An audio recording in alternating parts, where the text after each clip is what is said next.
Hello everyone, Hare Krishna to all of you. तो आज हम डिस्कस करने वाले part 2 of the Q&A session. So last video I hope कि आपने देखा होगा और बहुत सारे आपके डाउट क्लियर हुए होंगे, और उसी के पार्ट 2 में आपका फिर से स्वागत है। और आज हम फिर से बहुत सारे कमेंट्स का रिप्लाई करने वाले हैं इस वीडियो के through.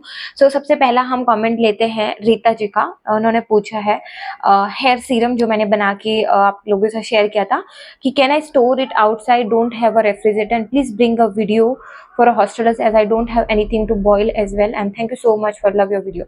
so thank you so much Rita ji, आपको हमारा वीडियो पसंद आया। एंड उन्होंने बोला है कि वो हॉस्टलर है तो उनके लिए जो है वो कितने दिन के लिए स्टोर कर सकते हैं आउटसाइड। तो देखो, हेयर सीरम है तो 1 हफ्ते के लिए आप बाहर ये कर सकते हो। एंड दूसरा, अगर आपके पास बॉईल करने के लिए कुछ भी नहीं है तो आप सारे इंग्रेडिएंट को लो, एक बाउल में रखो, 1 गिलास पानी ऐड करो उसमें और ओवरनाइट सोक होने के लिए रख दो। सुबह उस पानी को छान के अलग करके आप जो है वो एज अ स्प्रे आप यूज कर सकते हो, उसका भी बहुत अच्छा रिजल्ट होता है। तो नेक्स्ट क्वेश्चन आया है कि टू द ऑयल हेयर और dry hair we need to apply this mask. So ये रिप्लाई कमेंट किया मानसी जी ने।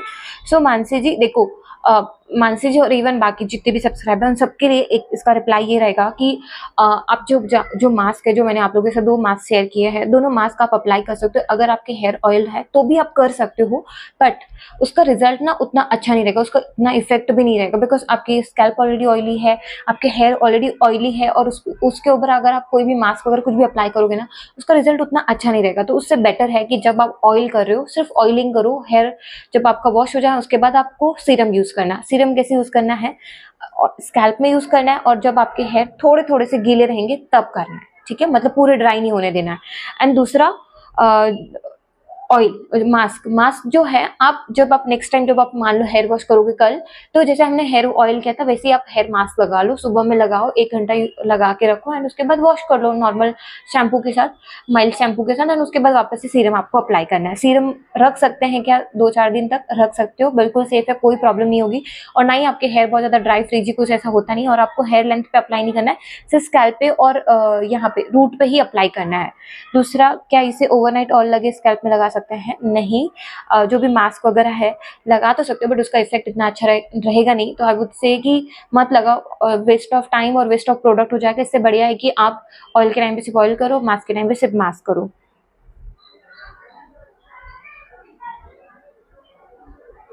सो बहुत सारे लोगों को कंफ्यूजन ये है कि हम ऑयल कब यूज करें, हम मास्क कब यूज करें। तो अभी एक मुझे कमेंट आया निकिता भारती का, मैम ओवरनाइट ऑयल लगे स्कैल्प में, वीक में 1 बार आपकी पिछली वाली हेयर मास्क और 2 बार ये वाली मास्क यूज कर सकते हैं, कुछ नुकसान तो नहीं होगा मैम? मुझे जल्दी से हेयर रिग्रोथ करनी है। सो निकिता या फिर भारती, आपका जो भी नाम है, देखो जल्दी से हेयर रिग्रोथ तो नहीं होती है। पहली बात तो ये, आपको at least 2 to 3 months hair regrowth के लिए देना पड़ेगा, एंड हेयर ग्रोथ के लिए आपको 1 साल तक टाइम लगेगा। तो बी पेशेंट, और जो भी चीजें आप कर रहे हो बस उसको रेगुलर करना। दूसरा, क्या आप स्कैल्प में लगे? नहीं। तो थोड़ा सा कंफ्यूजन कम करते हैं। अगर आप ऑयल यूज कर रहे हो और अगर आप मास्क भी यूज कर रहे हो, मेरी सारी चीजें बताई हुई यूज कर रहे हो, तो आपके लिए 3 ऑप्शन है। सबसे पहला, आपको ऑयल यूज करना है। मान लीजिए आप मंडे को ऑयल करने वाले, ट्यूसडे को आप हेयर वॉश करेंगे, फिर आपको वेनेसडे को फिर से वेनेसडे को नहीं, थर्सडे को मान लीजिए आपको हेयर वॉश करना है, तो उस टाइम पे आप मास्क अप्लाई करिए। मास्क जेल वाला या फिर पाउडर फॉर्म वाला, आप कौन सा यूज कर सकते हो। फिर तीसरी बार, उसी वीक में अगर फिर से आप हेयर वॉश कर रहे हो तो उस टाइम पे फिर आप तीसरा जो भी दूसरा मास्क है वो आप यूज कर सकते हो। तो उससे बेटर है, उससे क्या होगा कि आपकी सारी रेमेडीज जो है वो अच्छे से चलेगी और रिजल्ट भी बहुत अच्छा मिलेगा। तो 1 बार ऑयल, 2 बार मास्क। 2 बार मास्क कौन से यूज करोगे? दोनों, जो भी दोनों है, अगर दोनों पॉसिबल होता है तो दोनों भी कर सकते हो, अगर सेम ही कर रहे हो तो भी कोई प्रॉब्लम वाली बात नहीं है, दोनों सेम भी कर सकते हो। ओके। सो नेक्स्ट आया ईशान अली करके जो सब्सक्राइबर है, उन्होंने कमेंट किया है कि मैं जहाँ पे रहती हूँ वहाँ पे ये सारे पाउडर नहीं मिलते हैं, तो मैं ऑनलाइन मंगा लूंगी, बट कौन सी ब्रांड के पाउडर यूज़ किया आपने, तो वो भी बताओ, एंड और टेबल स्पून बताओ। सो सॉरी, मैंने ग्राम्स में सारे पाउडर बताए और मुझे टेबल स्पून से रिलेटेड बहुत सारे आए थे। तो अब मैं जब भी नेक्स्ट रेमेडीज में आप लोगों के साथ शेयर करूंगी तो मैं ट्राई करूंगी कि टेबल स्पून में बताओ, ताकि आप लोगों के लिए ईजी हो जाए।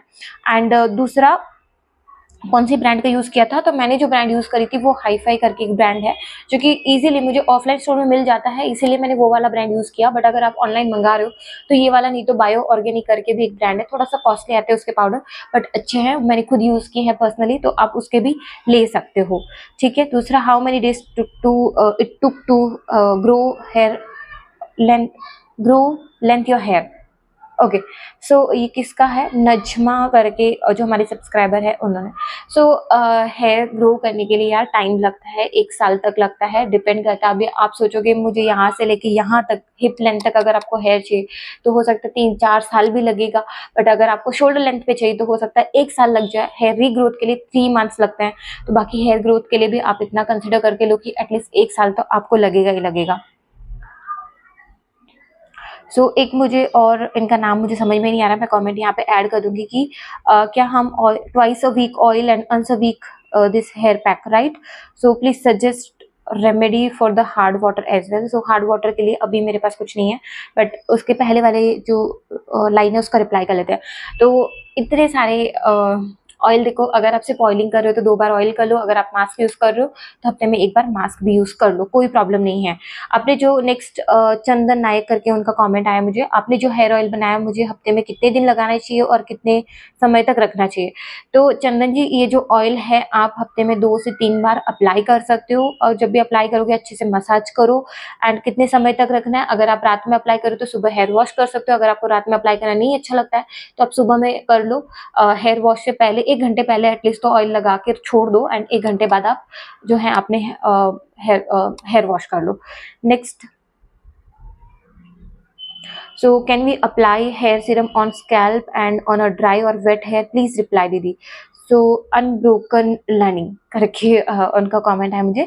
तो सीरम से रिलेटेड बहुत सारे क्वेश्चन है। देखो, जब भी आप हेयर ऑयल करोगे, हेयर मास्क करो लगाओगे, उसके बाद आप हेयर वॉश करोगे, एंड हेयर वॉश आप किसी भी माइल्ड शैम्पू के साथ ही करो, चाहे आप हेयर मास्क अप्लाई करो तो भी करो, क्योंकि उसके बाद आपके हेयर ना बहुत स्टिकी हो जाएंगे, वो अच्छे से निकलेगा नहीं। तो शैम्पू करने के बाद जब आप हेयर थोड़े थोड़े से ड्राई हो जाएंगे या फिर थोड़े थोड़े से जब गीले रहेंगे, तब आपको रूट में अप्लाई करना है। वेट हेयर में ही करो, बाकी आप ड्राई हेयर में भी कर सकते हो, कोई साइड इफेक्ट नहीं है। बट अभी मानसून का मौसम चल रहा है, बाल जल्दी से सूखते नहीं है, तो उसकी वजह से भी हेयर फॉल ज्यादा हो जाता है, तो इसीलिए मैंने आपको हफ्ते में 2 बार ही बोला है। बट अगर आप चाहें तो आप डेली भी इसको अप्लाई कर सकते हो। अगर आपके छोटे हेयर है, बहुत ही शॉर्ट है और जल्दी सूख जाते हैं, तो आप यूज करो, कोई प्रॉब्लम वाली बात नहीं है, ड्राई में भी यूज कर सकते हो, बट वेट हेयर में तो करना ही करना है। ठीक है, नेक्स्ट अनब्रोकन लर्निंग का ही मुझे एक और कमेंट आया, दीदी can you please tell how to use hair serum after applying serum, should we wash hair? So नहीं, आपको हेयर वॉश करने के बाद जब आप सीरम अप्लाई करोगे तो उसके बाद आपको हेयर वॉश करने की जरूरत नहीं है। आप जब चीज अप्लाई करोगे, मान लीजिए कि आप नेक्स्ट हेयर ऑयल या हेयर मास्क यूज करोगे, तो उसके बाद ही आपको डायरेक्टली हेयर वॉश करना है। उसके बाद आपको फिर से हेयर सीरम अप्लाई किया तो आपको हेयर वॉश करने की जरूरत नहीं है। और वो सीरम जो इतना लाइट वेट होता है, आप लगाओगे ना, सूखने के बाद आपको पता ही नहीं चलेगा, ना तो उसकी स्मेल होती है, ना आपके हेयर कुछ फ्रीजी होता है, ड्राई होता है, कुछ भी नहीं होता, बहुत सॉफ्ट और शाइनी लगेंगे उल्टा, तो आपको जरूरत नहीं पड़ेगी। नेक्स्ट है शिवी शर्मा। सो दीदी, मैं अपने हेयर से बहुत परेशान हूँ, इतना केयर कर रही हूँ, 3 मंथ से ज्यादा हो गया है, तो बढ़ नहीं रहे हैं और घने हो रहे, हेयर फॉल हो रहा है, बहुत परेशान हूँ दीदू, क्या करूँ? शादी मेरी फैब में, सोच सोच के टेंशन होता है, और कुछ देखो, रोने का भी मैसेज है। तो शिवी शर्मा, बिल्कुल रोना नहीं है, देखो टेंशन लेने से कुछ नहीं होगा, पहली चीज तो ये। दूसरा चीज ये कि अगर आप कुछ चीजें अप्लाई कर रहे हो और अगर आपको उसका रिजल्ट नहीं मिल रहा है, दैट मीन्स आप कुछ तो गलत कर रहे हो। देखो, होम रेमेडीज वर्क करती है, बट कब करती है? जब आपको इंटरनल कोई इश्यूज नहीं है, तब आप एक्सटर्नली अप्लाई करो। जब हेयर की बात करते हैं तो आपको इसमें इंटरनली और एक्सटर्नली दोनों पे काम करना बहुत ज्यादा जरूरी है। सो जब आप इंटरनली अगर आपको मान लो डिफिशियंसीज है, इंटरनली कोई हेल्थ इश्यूज है, उसकी वजह से अगर आप हेयर फॉल हो रहा है या फिर हेयर लॉस हो रहा है, तो उसके बाद आप कितनी ही एक्सटर्नल रेमेडीज करोगे ना, तो भी उसका हेयर फॉल जो आपको स्टॉप नहीं होगा। रीजन आपका कुछ, जो मेन हेयर फॉल का जो रूट कॉज है वो कुछ अलग है। तो पहले रूट कॉज को समझो कि आपको क्यों एग्जैक्टली ये प्रॉब्लम हो रही है। उसके बाद आप, जैसे मुझे आज भी अगर मेरे को बहुत ज्यादा डाइजेस्ट सिस्टम का प्रॉब्लम होता है, मेरा अगर खाना डाइजेस्ट नहीं होता तो मेरा सीधा बहुत ज्यादा हेयर फॉल होता है। ऐसा नहीं है कि फिर जब वो वापस रिकवर होता है, मेरा जब डाइजेस्ट सिस्टम ठीक होता है, तो वापस से हेयर फॉल कम हो जाता है। तो मेरा रूट कॉज मुझे समझ में आया कि मेरा प्रॉब्लम यहाँ पे है, तो मुझे ये फिक्स करना पड़ेगा ना पहले। फिर आप जितनी चीजें अप्लाई करो, वो तो एक्सटर्नल कह रहे हो, वो आपको करनी ही पड़ेगी। आपको जो इंटरनल है उस पर पहले काम करो, वो बहुत इंपॉर्टेंट है, उसको सॉर्ट आउट करो। तो वो हो सकता है अगर आप रेमेडीज अप्लाई कर रहे हो 3-4 महीने हो गए, रिजल्ट कुछ नहीं मिल रहा है, टेंशन अलग से हो रहा है कि यार इतनी सब चीजें कर ली फिर भी नहीं मिल रहा है, तो इसका मतलब है कि इंटरनली कुछ इश्यूज है, उसके ऊपर काम करो। लगेगा तो एक नॉर्मल जो बेसिक ब्लड टेस्ट होता है फुल बॉडी का, वो एक चेकअप करा लो। उससे क्या अगर आपको डेफिशिएंसीज वगैरह रहेगी तो भी पता चलेगा, देन आप उसके बाद काम करोगे ना। मान लीजिए आपको डेफिशिएंसी है तो उसके बाद आप सप्लीमेंट ऐड करोगे, फिर एक्सटर्नली भी केयर कर रहे हो, तो फिर ज्यादा आपको अच्छा रिजल्ट मिलेगा। तो रूट कॉज जानना बहुत ज्यादा जरूरी है। जो लोग मैसेज करते हैं अरे हमने तो 3-4 महीने से ये अप्लाई कर दिया, वो अप्लाई कर दिया, कुछ भी रिजल्ट नहीं मिला, नहीं मिलेगा। अब मेरे क्या, किसी के भी रेमेडी, डॉक्टर का भी ले लो, कुछ भी कर लो, कुछ भी रिजल्ट नहीं मिलेगा, बिकॉज प्रॉब्लम कुछ और है और कहीं और का प्रॉब्लम है। तो पहले रूट कॉज को समझो, आपको क्यों प्रॉब्लम हो रहा है, उसके बाद आप करो। और एक्सटर्नल केयर करना बहुत ज्यादा जरूरी है, बिकॉज हेयर हमारे ऑलरेडी डेड है और उसके ऊपर आपको एक्स्ट्रा कुछ तो करने की जरूरत पड़ेगी। आप अच्छे से शैम्पू करो, अच्छे से मास्क अप्लाई करो, अच्छे से ऑयलिंग करो, बिकॉज हेयर को अच्छे से कंडीशनिंग करना बहुत ज्यादा जरूरी है। तो सीवी शर्मा, आई होप कि आपको इस जो आपने बोला है उसका आंसर मिल गया होगा। तो पहले आप इंटरनली चेक करो यार आपको क्या प्रॉब्लम हो सकती है। अभी आजकल आई थिंक D3 और B12 का इतना कॉमन इश्यू है और डिफिशियंसीज होना बहुत कॉमन हो चुका है अभी, क्योंकि हमारा लाइफस्टाइल बहुत खराब है, हमारा डाइट तो बिल्कुल अच्छा है ही नहीं, और हम जो खाते इतना फास्ट फूड, बाहर का जंक फूड वगैरह, मतलब न्यूट्रिशन जीरो है उसमें। तो हम फॉर श्योर है कि आपको हेयर फॉल होगा, स्किन डल होगी, स्किन का भी प्रॉब्लम आएगा, हेयर का भी प्रॉब्लम आएगा। तो उससे बेटर है कि हम पहले उस पर काम करें जो हमारा इंटरनल है। डाइट बहुत इंपॉर्टेंट है, आप जितनी मर्जी आप एक्सटर्नल रेमेडीज कर लो, बट उसके साथ साथ आपको अपनी डाइट पे बहुत ज्यादा अच्छे से काम करना है, साथ में थोड़ा एक्सरसाइज ऐड कर लो, लाइफ के सारे प्रॉब्लम ही सॉर्ट आउट हो जाएंगे, ना कि सिर्फ हेयर फॉल का। How many days we can, next है सुबु का, मुझे कमेंट है, how many days we can store without a refrigerator दी। सो ये हेयर सीरम है, तो हेयर सीरम से रिलेटेड है, विदाउट रेफ्रिजरेटर आप 1 से 2 हफ्ता कर सकते हो। 1 हफ्ता अच्छे से टिकेगा, दूसरे हफ्ते में हो सकता है शायद वो स्मेल करने लग जाए, तो आप फ्रेश बना के फ्रेश यूज करो। नेक्स्ट मुझे राकुल, हाँ राकुल करके या फिर ओके राकुल का ही एक कमेंट आया है, मैम अगर हिबिस्कस और करी लीव्स पाउडर यूज कर सकते हैं कि अगर फ्रेश ना हो तो। सो हाँ, हिबिस्कस और करी लीव्स पाउडर यूज कर सकते हो अगर आप हेयर सीरम बना रहे हो तो कर सकते हो। अगर आप हेयर ऑयल बना रहे हो तो आप ड्राई वाला फॉर्म, रॉ वाला फॉर्म यूज करना, और वो भी लास्ट में ऐड करना। अगर आपको इसके ज्यादा डिस्कस करना है, ज्यादा आपके जानना है, तो पार्ट 1 पे आप एक बार सारे जो वीडियो को अच्छे से देखो, उसमें मैंने बहुत कुछ चीजें आपको बताई है। नेक्स्ट है अलीशा खान, आपको कितना टाइम लगा हेयर ग्रो करने में और कितने मंथ्स लगे। सो अलीशा, हेयर रीग्रोथ करने में 3 मंथ्स और हेयर ग्रो करने में एटलीस्ट आपको 1 ईयर लगेगा, मुझे भी उतना टाइम लगेगा था। एंड डिपेंड करता है आपको हेयर लेंथ कितना चाहिए। सो अगर आपको बहुत ज्यादा लेंथ चाहिए तो हो सकता है 2 या 3 साल भी लगेगा। एंड रेगुलर ये केयर करना बहुत ज्यादा जरूरी है, तो करते रहो बस, जो आपकी हेयर जाते रहेंगे वापस आते भी रहेंगे, तो आपको कोई प्रॉब्लम नहीं होगी। नेक्स्ट है काजल प्रिया दर्शनी, सो क्या हम इस टोनर को ऑयली हेयर पर यूज कर सकते हैं, जो 9 हब वाला हेयर ऑयल आपने बताया था। देखो अप्लाई तो कर सकते हो, बट रिजल्ट उतना अच्छा नहीं रहेगा, तो उससे बेटर है कि जब आपका हेयर ऑयल हो चुका है, हेयर वॉश करने के बाद आप इस सीरम को अप्लाई करो, उसका रिजल्ट आपको ज्यादा अच्छा दिखेगा। नेक्स्ट है जागृति सागर, दीदी मेरे हेयर पहले बहुत लॉन्ग और सिल्की थे, लेकिन मुझे कुछ हेल्थ इश्यूज हुए हैं, जिसकी वजह से मेरे हेयर बहुत ज्यादा गिरने लगे और छोटी मोटी थी बहुत पतली हो गई है और ड्राई बहुत है हेयर, इससे मैं परेशान हो गई हूँ। प्लीज प्लीज प्लीज आप बताइए कि मैं क्या करूँ, ड्राई होने से हेयर टूट रहे हैं और ऑयल लगाती हूँ तो भी बहुत टूटते हैं।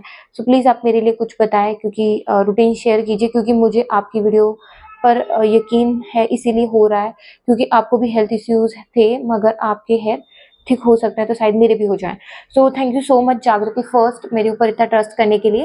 एंड जागृति, आपको जो भी हेयर हेल्थ इश्यूज हुए हैं पहले उसको फिक्स करो, ठीक है। और अगर मान लीजिए आपको डाइजेस्ट सिस्टम से रिलेटेड कुछ हुआ है तो डेफिशिएंसीज होना बहुत नॉर्मल है, ठीक है, क्योंकि खाना अगर अच्छे से लगेगा नहीं तो न्यूट्रिशन की कमी भी हो सकती है। सो पहले अगर आपको स्टिल, अगर आप वो हेल्थ इश्यूज के सफर कर रहे हो तो पहले उसको फिक्स करो। आपकी मेडिसिन चल रही है तो मेडिकेशन पे ध्यान दो, और उसके साथ अगर बेस्ट रहेगा अगर आप थोड़ा सा डाइट को इम्प्रूव करो और थोड़ा सा उसमें योग या फिजिकल एक्सरसाइज जो भी आपको अच्छी लगे वो आप ऐड कर लो। योगा सबसे बेस्ट है, अगर आप वो ऐड करोगे तो आपके जो इंटरनल हेल्थ इश्यूज है वो भी धीरे धीरे कहीं ना कहीं वो आपको इंटरनली भी हील करेगा, तो वही रहेगा। एंड दूसरा है कि ड्राई, आपके हेयर बहुत ज्यादा ड्राई हो चुका है, तो देखो ड्राई बहुत ज़्यादा ड्राई हो रहा है, इसका मतलब ये है कि आपकी हेयर जो है आप या तो मॉइस्चर अच्छे से नहीं कर रहे हो, फिर कंडीशनिंग नहीं कर रहे हो प्रॉपर्ली। तो उसके लिए हेयर ऑयल करो, और कर्ड वाला जो है, दही वाला जो मास्क है, जो मैंने आपको ऑलरेडी बताया, अगर आपके साथ इतने सारे पाउडर नहीं है ना, उसमें से जो मिल जाए, आंवला, भृंगराज, ब्राह्मी, हिबिस्कस, 5-6 पाउडर जो मिल जाए वो लो, एक-एक चम्मच उसको दही में अच्छे से मिक्स करो। अगर आपके पास आयरन कास्ट का कोई बर्तन है तो उसमें रात में ही मिक्स करके रख दो, सुबह उसको अप्लाई करो, 1 घंटे के लिए रखो एंड माइल्ड शैम्पू के साथ वॉश कर लो। शैम्पू करते टाइम हम एक बहुत बड़ी गलती ये करते हैं कि हम इतना ज़्यादा हेयर वॉश करते हैं कि जब तक हमारे हेयर पूरे ड्राई नहीं हो जाए, मतलब कभी-कभी हम 2 बार या 3 बार हेयर वॉश करते हैं, मैंने ऐसे लोगों को देखा है। तो ऐसे नहीं करना है, थोड़ा-सा like be kind with your hair ना, थोड़ा कम करो। इतना भी नहीं कि 2-4 अपने पाउच यूज़ करके पूरे जो हेयर का जो आपने ऑयल डाला था वो सब निकाल दिया, जो मास्क लगाया था उसका भी पूरा सब कुछ खत्म कर दिया, मतलब लगाने का कोई फायदा नहीं होगा। थोड़ा कम यूज करो शैम्पू को भी, बिकॉज ज्यादा शैम्पू यूज करोगे ना तो भी आपके हेयर बहुत ज्यादा ड्राई हो जाएंगे। जो मॉइस्चर आपने दिया था वो आपने वापस से छीन लिया ना बालों से, तो आपके हेयर ड्राई होंगे। अगर आपके हेयर बहुत ज्यादा ड्राई है, उसमें प्रॉपर जो प्रोटीन अगर नहीं जा रहा है तो आपके हेयर टूटेंगे ही टूटेंगे। तो अच्छे से मास्क करो, अच्छे से ऑयलिंग करो, और शैम्पू करते टाइम थोड़ा सा ध्यान रखो कि यार शैम्पू करते टाइम जो है बहुत ज्यादा क्या बोलते हैं, बहुत ज्यादा शैम्पू मत करो, ठीक है, उससे भी हेयर बहुत ज्यादा ड्राई हो जाता है। एंड जागृति, अगर आपको भी बहुत सारे क्वेश्चन है, अगर समझ में नहीं आ रहा तो प्लीज इंस्टा पे डीएम करना, I will guide you properly. Next है अगेन सिद्धि करके एक है। ये रेमेडी बहुत अच्छी है, मेरी मम्मी भी ऑयल बनाती है बहुत पहले से। एंड कहा जाता है कि कोकोनट ऑयल बहुत गर्म होता है, और नहीं, सिद्धि कोकोनट ऑयल बिल्कुल भी गर्म नहीं होता है। कोकोनट ऑयल की जो तासीर होती है वो बहुत कूलिंग वाली होती है, तो उसकी वजह से फेस पे दाने नहीं आ सकते हैं। आपको कोई दूसरा रीजन होगा, अगर आपके हेयर में बहुत ज्यादा डैंड्रफ है तो उसकी वजह से भी आपके फेस पे दाने आ सकते हैं। बट बहुत कम, ऐसा रेयर केस हो सकता है कि हो सकता है आपको कोकोनट ऑयल सूट ना करे, तो भी हो सकता है। बट ऐसा नहीं है कि कोकोनट ऑयल का जो तासीर होती है वो ठंडी होती है, वो गलत है कि गर्म होता है। गर्म नहीं होता, कूलिंग, बहुत ही कूलिंग इफेक्ट होता है वो। सो मस्टर्ड ऑयल होता है, उसका जो तासीर होती है वो थोड़ी सी गर्म होती है, बाकी कोकोनट ऑयल की ठंडी होती है। सो ये हो गया हमारा पार्ट 2 Q&A सेशन का। आई होप कि मैंने बहुत सारे क्वेश्चन कवर किए हैं और बहुत सारे लोगों को बहुत सारी क्लैरिटी भी मिली होगी ये वीडियो के थ्रू। अगर स्टिल आपको कोई डाउट है, चीज़ें समझ में नहीं आ रही है, आपको थोड़ा कस्टमाइजेशन चाहिए कि मैं कौन सा मास्क यूज़ करूँ, कौन सा ऑयल यूज़ करूँ, आपको रूट कॉज अगर समझ में नहीं आ रहा आपके हेयर फॉल होने का, ठीक है, तो आप मुझे इंस्टा पे डीएम कर सकते हो। मैं वहाँ पे डिटेल में आपसे सारी चीज़ें पूछ के कि आपको सप्लीमेंट्स की ज़रूरत है कि नहीं है। सम टाइम नीड पड़ती है, ऐसा नहीं है कि मैं ये नहीं बोलूँगी कि सप्लीमेंट्स मत लो, जिनको ज़रूरत है उनको लेनी चाहिए, जिनको ज़रूरत नहीं है उनको नहीं लेनी चाहिए। तो अगर आप चाहते हो कि मैं आपको थोड़ा और अच्छे से एक्स्ट्रा गाइडेंस दूँ तो आप मुझे इंस्टा पे डीएम करो, क्योंकि कमेंट में यार मैं कितना ही आपको रिप्लाई कर लूँ आपको नहीं समझ में आएगा। तो उससे बढ़िया कि आप मुझे थोड़ा इंस्टा पे डीएम कर लोगे तो मैं आपको अच्छे से गाइड कर सकती हूँ कब आपको ऑयलिंग करनी है, कब आपको मास्क यूज़ करना है, आपका रूट कॉज क्या है हेयर का, वो थोड़ा समझने के लिए आपको आसान हो जाएगा। तो मैं उसमें थोड़ा हेल्प कर दूंगी आपको कि आपका रूट कॉज क्या है उसको समझने के लिए। देन आप अगर रूट कॉज के ऊपर अगर आप काम करोगे तो आपको रिजल्ट भी बहुत ज़्यादा अच्छा मिलेगा। सो आई होप कि ये वीडियो में मैंने बहुत कुछ कवर किया, and thank you so much guys for watching my video, and don't forget to like, share and subscribe my YouTube channel. मिलते हैं नेक्स्ट वीडियो में, तब तक के लिए राधे राधे सभी को।